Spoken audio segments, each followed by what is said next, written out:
Deuxième partie en compagnie de Catherine Kosmala. Ah, il y a eu un sacré teasing sur le suicide, hein, savoir s'il vaut mieux partir tout de suite dans ce pays merveilleux et pas s'embêter sur Terre. Vous allez avoir la réponse d'ici peu, mais comme nous sommes sur élévation exceptionnellement, je ne vais pas faire d'élévation, je vais me tasser. Voilà, comme ça je te vois mieux.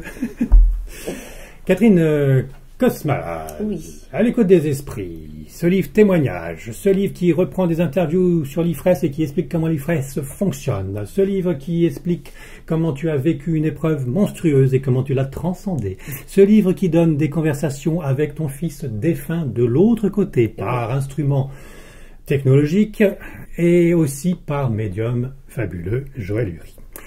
Ce livre qui détaille aussi le monde de l'au-delà à travers d'autres informations par des guides spirituels, etc. Ce livre qui n'est pas une Bible, sinon ça serait sacrilège blasphème. Ah non, on retourne dans le dogme. Mais qui est à lire, point, chez le lotus et l'éléphant. Alors donc, naturellement, Julien dit qu'il est mieux de l'autre côté, Julien dit qu'il y a plein de gens copains, sympas, etc., il voit du monde, etc., et il laisse sous-entendre quand même qu'il ne voit pas non plus tout, il est un peu dans les limbes, il est un petit peu, pas paumé, il est bien où il est content, il est heureux, tout ça, il s'éclate, il a gardé sa personnalité, son humour, etc., mais il n'a peut-être pas accès à tout encore, et il a quelques petites peur, c'est peut-être exagéré, mais enfin, c'est vrai que rejoindre la lumière, à un moment, c'était peut-être un petit peu trop tôt pour lui. Enfin, mais on sent que tout est amour de l'autre côté. Et c'est pour des personnes qui auraient des problèmes, qui se sentiraient mal aimées sur Terre, qu'on pourrait, à la lecture, laisser sous-entendre que, tant qu'à faire, puisque la mort n'est pas vraiment la mort qu'on nous enseigne en Occident, allons-y, passons de l'autre côté, on s'embêtera moins sur Terre. Et là, attention, Catherine Kosmala répond. Alors, oui, enfin, là, je vais vous donner, je vais donner mon intime conviction et ce que j'ai compris en fait de tout ce parcours et de tout ce chemin spirituel qui m'a amené jusqu'à aujourd'hui. C'est que déjà, on est propriétaire de nos vies, on est responsable de nos vies. On a choisi de venir sur Terre pour un éveil. On sait qu'on est dans un monde imparfait. Et que qui dit monde imparfait dit forcément on va avoir des obstacles, on va avoir des épreuves, disons ce mot-là, comme l'épreuve pour moi de perdre cet enfant, comme d'autres. Mais en tous les cas, c'est dans le but d'un éveil. Maintenant, à partir du moment où on décide d'arrêter, on se dit, et moi je l'ai pensé à un moment, j'ai pensé dire j'arrête et je m'en vais, je vais soi-disant rejoindre mon fils. Mais c'est pas sûr. C'est-à-dire que j'imagine que si des parents nous écoutent et qui se disent oui, je vais aller rejoindre mon fils, c'est pas sûr. Ça, c'est ce qu'on croit, nous, êtres humains, en se disant, voilà, je mets fin à mes jours et je vais rejoindre toute ma famille et mes enfants et tout ça. Pas forcément, C'est tellement vaste de l'autre côté C'est pas que c'est tellement vaste, c'est que tout dépend de notre état d'esprit. Ah, tu le disais dans la première partie. Oui, c'est vaste, effectivement, parce qu'il y a plusieurs... Voilà, ça se prépare, mais dans un certain état d'esprit. C'est-à-dire, ça se prépare quand on sait que c'est la fin, parce que c'est la fin, pas parce qu'on la provoque. Et le fait de provoquer, c'est mort.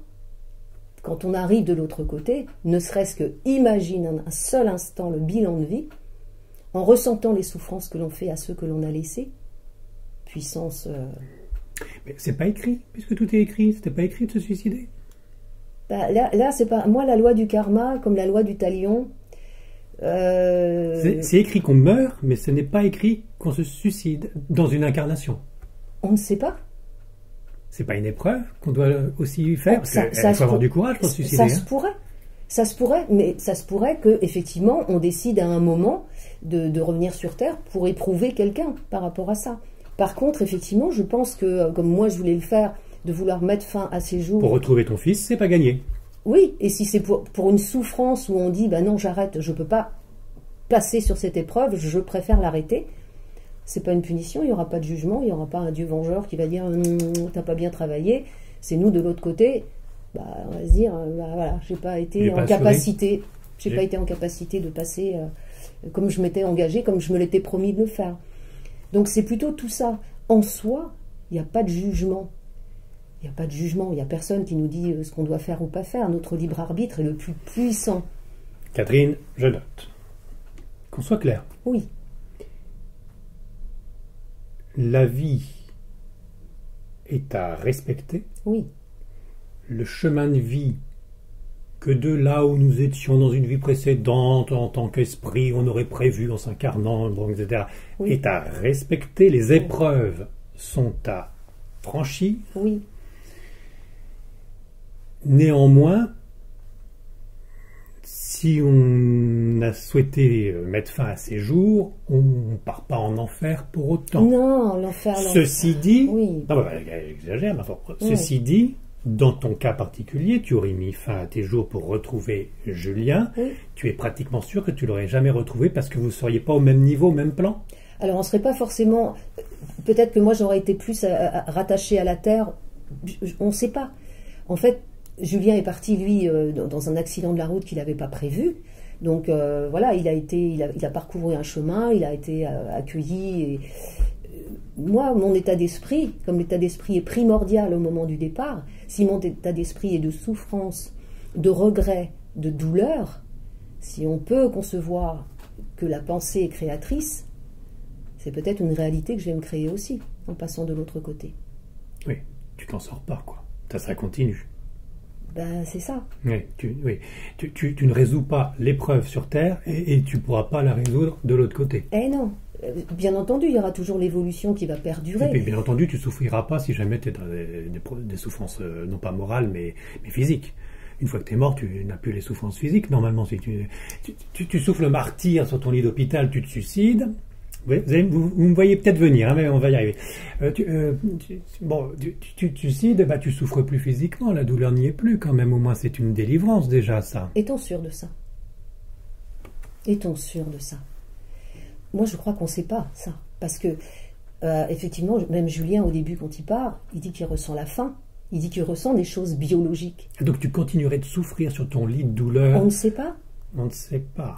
Pas forcément rester à souffrir dans son lit de douleur, mais ça dépend, encore une fois, si on n'est pas préparé, si on n'est pas préparé à son départ, on ne sait pas ce qui se passe de l'autre, on ne sait pas ce qui nous attend de l'autre côté. Pas préparé à son départ, oui. Et pas en paix soi-même avant de partir. C'est un peu comme quand on prend le train, si on n'a pas préparé correctement sa valise, le voyage va être compliqué et l'arrivée encore plus, si on a oublié le dentifrice par exemple. C'est ça peut être une belle analogie. Ce qui est important, c'est l'état d'esprit dans lequel on part. Parce que ce qu'il faut bien comprendre, et c'est ce que nous explique Julien, et Thierry aussi me l'a expliqué, et d'autres esprits le disent, c'est que quand on meurt, en fait, c'est comme si on changeait de costume, mais on continue le chemin. Si on est rattaché à son costume, qu'on essaye sans cesse de se le remettre, parce qu'on n'accepte pas, parce qu'on est ignorant que la mort n'existe pas, ben on va se rattacher à ce qu'on connaît. C'est-à-dire à la vie terrestre. Possiblement, mais t'en es pas sûr. Possiblement. C'est une possibilité. Ce n'est jamais une vérité. Bon, ça, je suis d'accord là-dessus. D'où le concept de la réincarnation. Oui, qui est très D'où le concept, pour ceux qui ne veulent pas y croire, une fois qu'on est mort, on continue, la vie continue en tant qu'esprit. Ces deux concepts, pour moi, c'en est pas. Hein, mais ces deux concepts, pour certaines personnes, peuvent être dangereux, parce qu'on met fin à ces jours, point. Pas grave, je vais me réincarner dans une autre vie, je rattraperai la prochaine fois. Ouais, c'est pas grave, je serai au paradis. Alors paradis, enfer, tout ça, pour moi, ce sont des choses humaines, ça n'existe pas. L'enfer, c'est nous qui nous le créons. Nous sommes responsables. On y viendra. Voilà, on y viendra. Je note. Pas d'enfer. Pas d'enfer et pas de paradis non plus, en fait. Hein. Oui, mais je sais noter. Oui, alors. C'est dangereux aussi de garder en tête ces conceptions et de les utiliser pour son avantage, enfin, pour son envie directe, sans réflexion. C'est dangereux. Donc ce renoncement à sa vie, bien sûr que c'est renoncer à son évolution, mais après, chacun a son libre arbitre. Oui, chaque cas particulier, on part dans le Pérou, je sais, il y a des Incas. Bon, Catherine, oui. On continue parce que ça nous mène dans des questions beaucoup plus profondes et tant mieux. Parce que j'estime l'IFRES et je ne vais pas tous les nommer, donc je les estime tous. Et puis et Catherine Kosmala, je l'estime parce que j'ai lu à l'écoute des esprits. Alors, néanmoins, nous sommes dans le sujet de la mort. Et on résume. Faut pas se suicider, c'est pas bien. Enfin, c'est pas bien. Non, j'ai pas dit. Faut pas se suicider. Pensez à vous. C'est ça. Pensez à votre âme. Ne vous suicidez pas. Accrochez-vous aux branches. Facile à dire. Ça veut dire quoi pour les suicides assistés? Oui, c'était la question que je me posais, et ne serait-ce que par rapport à mon frère qui a été en soins palliatifs à la fin. J'avais très peur, parce qu'on lit partout que effectivement les médicaments, les choses comme ça peuvent atteindre le périsprit. Le périsprit étant l'enveloppe de l'âme ou de l'esprit, comme on veut l'appeler. Donc j'avais très peur de ça. Je me disais, mon frère, il est quelque part médicalement assisté pour aller jusqu'à la fin. Et en fait, il est venu faire exploser toutes ces croyances que j'avais, parce que en fait, du fait d'être prêt à ça, l'esprit était préparé à ça, c'est ce que je peux en comprendre de ce qu'il nous explique. Et en fait, il a laissé son pyjama tout plein de médicaments, tout plein de trous et tout abîmé, et ça ne l'a pas atteint. On laisse son pyjama et notre pensée nous amène directement où on veut aller. C'est-à-dire, je sais que je suis mort et je m'en vais. Donc, l'euthanasie, c'est vrai qu'on est dans le jugement, nous, terriens. Alors, il y a les pour, il y a les contre. Après, il y a la personne qui choisit de le faire, avec son libre arbitre. Comment s'il a encore le choix de... Ça peut être la famille. Est-ce que tu peux l'écrire à 40 ans, si je suis un légume, euthanasie-moi, et puis après, en étant un légume, tu souhaiterais peut-être ne plus du tout partir. Oui. Et tu peux pas le dire, c'est trop tard. Mais si on regarde ça d'un point spirituel, en fait, c'est la biologie qui ne peut plus dire. Mais l'esprit peut peut-être, lui, communiquer, parce qu'on soit incarné ou désincarné, nous sommes tous des esprits. Donc à partir de ce principe-là, si on admet ce concept, ça veut dire qu'on peut tous interagir entre nous. Mon esprit peut venir te parler à toi, en dehors de ma biologie. Et l'euthanasie alors. Donc on peut imaginer que l'esprit peut peut-être influer, ou en tous les cas mettre des intuitions dans son entourage qui pourraient... Pour que ça pousse, d'accord. S'il ne l'a pas écrit chez un notaire précédemment, d'accord. Bon, tout est possible. Tout est possible, comme pour le suicide. C'est des cas particuliers à chaque fois. Déjà, on n'a pas le droit de juger, ni de mettre un principe moral. Ceci dit, on comprend bien, une fois de plus, que le suicide, ce n'est pas non plus à envisager dans les 3/4 du temps pour rester sobre, mais que néanmoins, ce n'est pas la panacée. Non, et là je peux en témoigner, parce que si moi j'avais fait ça il y a 8 ans, je me suis privée de ce bonheur, de cet éveil à la survivance, à la connaissance que j'ai acquise à aujourd'hui. Et j'imagine que si j'avais été de l'autre côté il y a 8 ans et que je m'étais... Enfin, Kat, t'aurais même pas pu me rencontrer. Enfin, le gâchis. Ne vous suicidez jamais sans m'avoir vu au moins une fois. Et c'est ça que moi j'en tire comme leçon, c'est que effectivement, je me souviens dans quel état j'étais, et tout le monde comprenait que j'avais envie de faire ça, mais aujourd'hui, oui, c'est fini, parce que t'as non, mais tout ce qui m'attendait, Et t'as vu l'épreuve que t'as vécue et que t'as transcendée. C'est quand même dur pour certains qui n'ont pas ta force d'esprit. T'as peut-être été secondé de l'au-delà à ce moment-là. Oui, mais comme tout à chacun. Et c'est pour ça que je pense qu'il est vraiment important, peut-être par exemple pour des personnes... Moi j'aide beaucoup des mamans qui, à travers mes livres, qui me contactent sur mon Facebook. Voilà. Et peut-être que ces personnes-là, elles peuvent se rapprocher aussi d'associations qui font des choses formidables sur le deuil.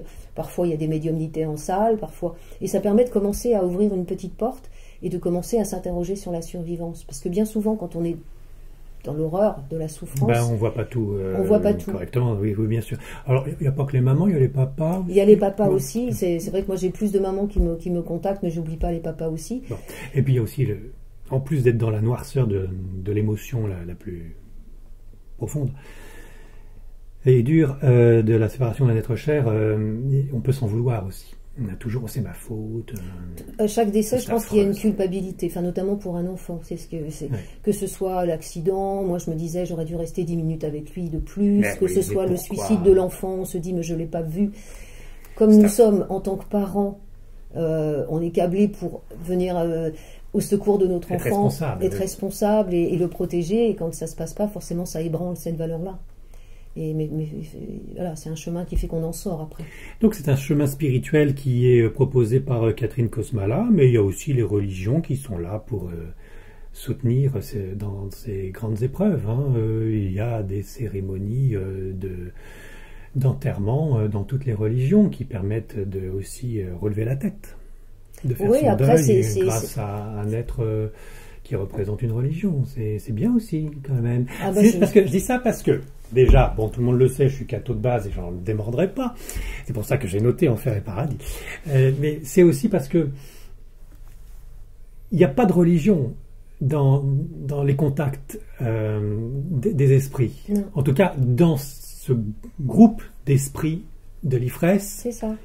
ne nous parlez pas des dogmes, ne nous parlez pas des C'est ça. religions. Julien dit peut-être qu'il a aperçu la Vierge Marie au milieu de 36 000 ombres. C'est ça, mais il dit que tout le monde se ressemble après.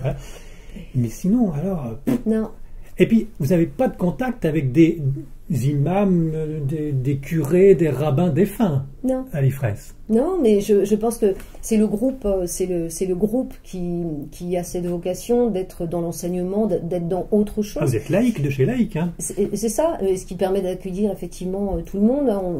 Personne ne met ses intimes convictions, ses croyances particulières, ses religions particulières, mais on les met pas sur la table effectivement.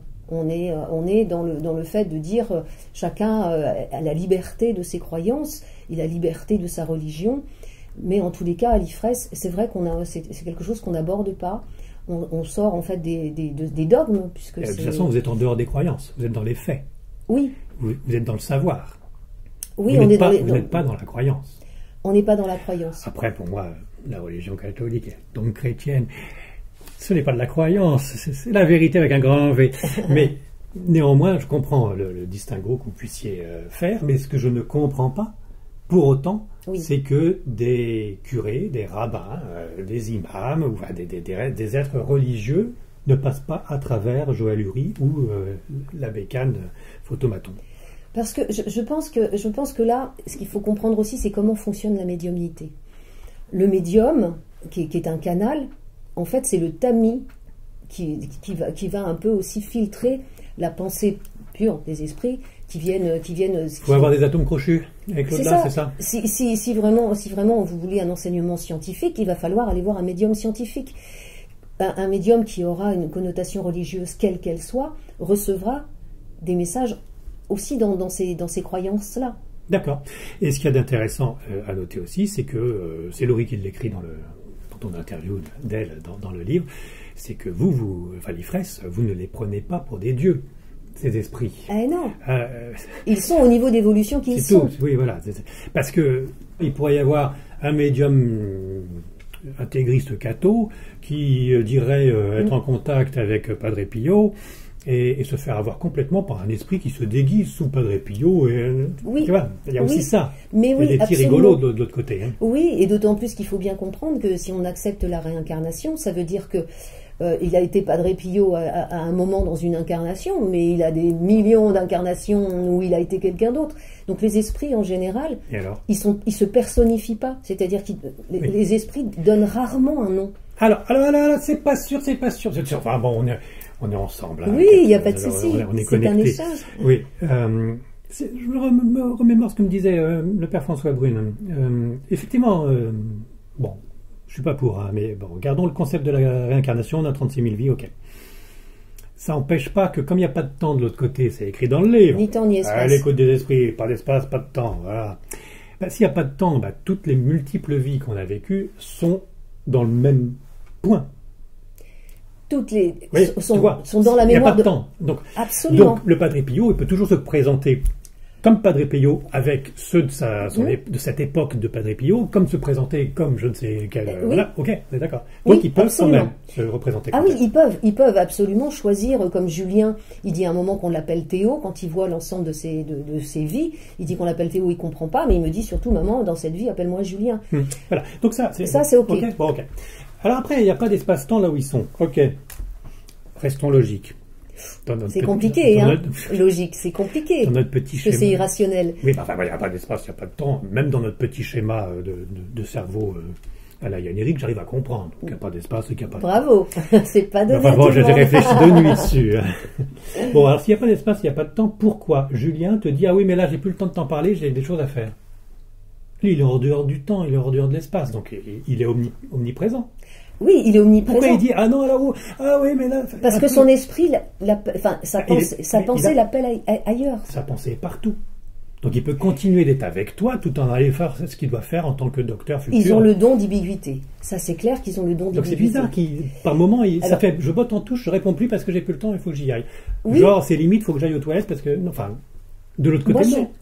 Oui, alors, on veut dire que de l'autre côté, tout est présent, parce que c'est le présent perpétuel. Donc l'ensemble de nos vies sont dans la mémoire de l'esprit, effectivement, tout comme dans notre vie incarnée, sauf qu'on n'en a pas on a accès aux acquis, mais pas à la souvenance de nos vies précédentes. Mais en fait, ce que je comprends, moi, et ce qu'on comprend les fraises, c'est que c'est comme si, là, on est en train de parler, et puis moi, je pense que j'ai envie d'aller chercher un stylo là-bas, et je vais y aller. Donc, je vais plus être avec toi tout en étant avec toi. Mais la pensée dans le temps? Je ne sais pas si on peut dire que la pensée est dans le temps. Est-ce que la pensée est dans le temps? C'est une question auquel on ne va pas répondre tout de suite. Ah, moi, j'en suis pas sûre que la pensée soit rattachée au temps. Enfin, je suis étonné que si on est dans un système, dans l'au-delà où il n'y a pas de temps, on puisse dire j'ai pas le temps de te répondre. Oui, mais ça passe par le tamis du médium, donc il utilise forcément le vocabulaire intelligible pour nous, pauvres petits humains. Et autre interrogation à la lecture de ce livre. Bon, alors le Pérou, on n'en saura pas plus. Hein. Ah non, on y reviendra, on a choisi d'y revenir avec l'Ifresse. Ah oui, dis-donc. À un moment, il parle de son père, de son chien, dans la conversation que tu as à travers le médium Joël Uri et la relecture de Laurie. Il parle de son père, de son chien, puis on ne sait pas plus. Oui, et là, on peut imaginer que... Alors, qu'est-ce que tu as imaginé, toi? Parce que c'était une conversation que tu avais avec Julien. Hein. Oui, et en fait, il était dans son bilan de vie à ce moment-là. Et donc, Julien, il n'a jamais été avec son père biologique. Et donc, il a eu accès aux pensées de son père biologique. Et ça l'a troublé énormément. Alors, de quelle nature sont ces pensées? Je ne sais pas. Mais il est vivant, le papa Oui. Donc, il a pu accéder aux pensées de son père. On lui a montré les pensées. On lui a montré, les guides spirituels lui ont montré. Il lui a montré les pensées de son père. Dans quel état était le papa? Probablement pour son évolution et pour qu'il comprenne quelque chose de ça. Et ça l'a tellement troublé que les esprits ont coupé la conversation. Et pourquoi tout de suite il a enchaîné sur son chien? Et après, oui, il a vu son chien.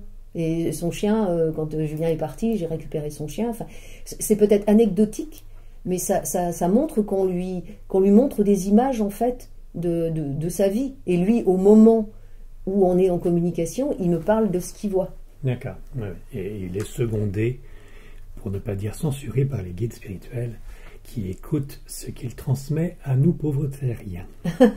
Oui, absolument. Il est entouré de guides, des guides de l'Ifresse en particulier. Et c'est vrai que là, ils ont coupé. Ils n'ont pas laissé Julien expliquer les pensées de son père biologique. Parce que d'abord, ça ne nous regarde pas. Et c'est Julien avec son histoire. D'autant plus que tu allais le retranscrire dans le livre en plus et que tout le monde allait le savoir. Donc, ouais, ça n'avait vraiment pas de sens. Ça n'avait aucun sens. À la lecture, donc c'était pas très clair de mon côté, à la lecture de cette conversation, je comprenais pas le père, le chien. Et d'un seul coup, je suis parti en imagination à la Yannick en me disant donc le papa est mort, mais s'est réincarné en chien. Non. Alors, tu n'es pas pour la métempsychose, on se réincarne entre être humain sur être humain? Alors oui, suivant le principe... C'est ta croyance, c'est ton savoir, c'est quoi? C'est le principe d'évolution. On est sur un principe d'évolution, on est sur un lien de cause à effet. Donc le principe d'évolution, ma conviction, si tu me demandes ma conviction, c'est qu'on est passé du minéral au végétal à l'humain, et que comme il n'y a pas... On est sur un principe d'évolution et pas de régression, donc on continue notre chemin en tant qu'humain, et plus tard, on ne sait pas. D'accord, parce qu'il y a quand même des chiens qui sont plus humains que d'autres. Hein. Oui, ils sont peut-être en fin d'évolution. C'est la philosophie celte, cette réincarnation évolutive de minéraux, ce qui est tout à fait la bonne vision des choses à mon avis, c'est-à-dire que plutôt que d'être en boucle tout le temps réincarné en être humain, on ne fait que progresser. Oui. Bon, je l'ai déjà répété 46 000 fois, et j'ose espérer n'avoir qu'une seule vie humaine pour être après vénusien ou martien ou je ne sais quoi d'autre sur une autre planète, mais pas refaire la même matérialité. L'univers étant suffisamment vaste pour qu'on continue de évoluer, mais à travers d'autres créations de Dieu. Dieu, on va le noter, Dieu. Parce qu'on n'en a pas parlé de Dieu. En sachant quand même qu'on se réincarne dans le monde qui est le plus propice à notre niveau d'éveil.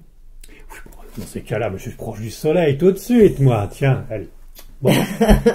Catherine Kosmala, les animaux, dans cette idée-là, ils ne se manifestent pas, les FIPES. Mais c'est pareil, il y a d'autres groupes où ils vont, ben c'est parce qu'on les appelle pas. Moi, si j'appelle mon chien, peut-être qu'il va venir. Pourquoi tu l'as pas fait? Parce que je suis dans ma démarche, en fait, de communication, et de Julien, c'est partage. déjà bien beau que ça marche avec Julien, tout à fait d'accord. Mais on aime son chien. Il est mort. Il pourrait pas faire waf waf de... Ah, mais il pourrait certainement s'exprimer de façon intelligible, puisque c'est un esprit qui passerait sa pensée de la même façon qu'un humain. Avec le larynx virtuel, il pourrait Pourquoi faire même plus que waf waf. Tout est possible. Et c'est vrai que c'est une expérience que j'ai jamais tentée, parce que c'est pas ce que j'ai adopté comme notion de partage, puisque tout ce que je fais, c'est pour le partage. Et pour essayer d'apporter... Tu comprends bien qu'on peut être dans un désarroi complet quand on a perdu Absolument. son animal de compagnie. Et il y a des médiums qui font ça très bien, qui font de la communication avec les esprits animaux. Est-ce qu'ils font ça vraiment très bien? Ou est-ce qu'ils font ça pour faire plaisir? En tous les cas, je suppose que la personne qui va le recevoir... Joël Uri, il l'a jamais fait. Non, on n'a jamais. Bon. Même en transcommunication, c'est ce qu'on dit en transcommunication. L'IFRES reçoit des visages, des signes, des symboles. Je me souviens qu'il y avait une tête de cheval qui était apparue dans... Il y avait une tête de cheval qui est apparue il y a très très longtemps. Mais il y a d'autres groupes de transcommunicateurs. Ils n'ont que des paysages, par exemple. Il semble qu'il y ait des groupes qui soient dédiés à des choses particulières, parce que sinon on se disperse. C'est vaste, c'est très vaste. C'est tellement vaste. C'est pour ça que tu dis qu'il n'y a pas la vérité, mais... Et non, c'est ça, il n'y a pas la vérité. Il y a quand même des grandes vérités qui se recoupent. Il y a des grands principes, il y a des grandes... Voilà, qui bon, peuvent se en rejoindre. résumé, donc les animaux, que ce soit une poule, que ce soit un hamster, que ce soit un chien, que ce soit un cheval, une fois qu'on l'a perdu alors qu'on l'a aimé, qu'on a été en osmose pendant des années, on le retrouve de l'autre côté en tant que cheval ou en tant que réincarnation d'un être humain parce que entre-temps il s'est changé de matérialité. Alors, c'est une question qu'on avait posée il n'y a pas très longtemps, puisque au cours d'une communication, il y avait l'un des participants, on lui avait dit que une personne de son entourage était réincarnée.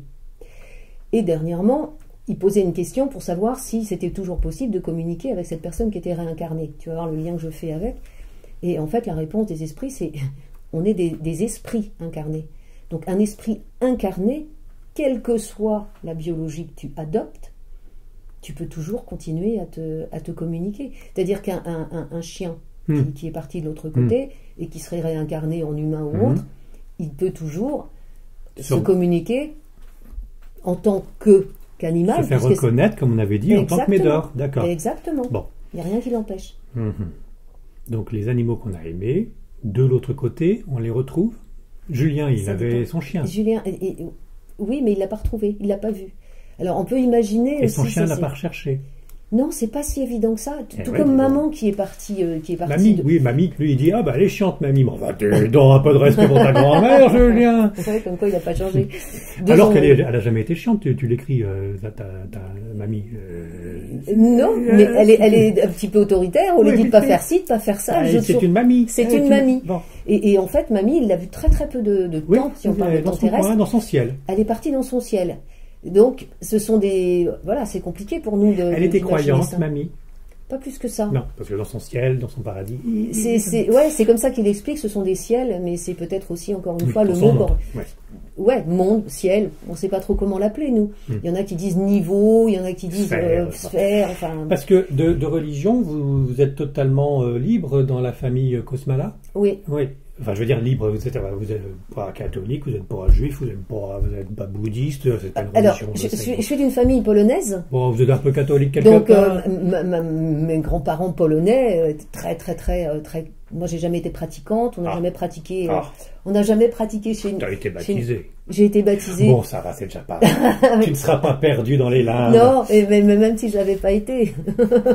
Pour moi, c'est... Ça, c'est une belle connerie de la religion... chrétienne, ça, mais c'est le Père Brune l'écrit très bien dans ses ouvrages lorsqu'il dit qu'un enfant qui meurt avant d'être baptisé il va en enfer alors qu'un enfant baptisé qui a fait toutes les misères possibles lui il va au paradis. C'est voilà. Après chacun croit ce qu'il croit, mais je pense pas que ça se résume à ça. Non, ça je suis tout à fait d'accord. Je suis pas totalement obtus comme Cato. Je reste très ouvert.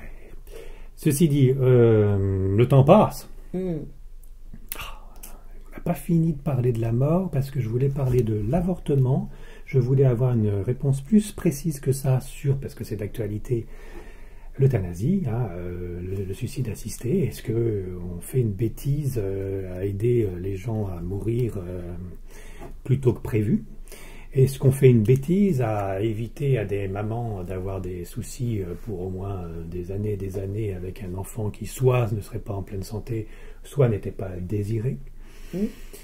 Est-ce qu'on ne fait pas aussi une injure à Dieu créateur parce que pas mal de religions le disent comme cela, de se permettre d'empêcher la vie de se propager et de continuer? Oui, si on voit d'un point de vue spirituel... Alors voyons du côté des guides spirituels de Julien et de Catherine Kosmala dans la 3e partie.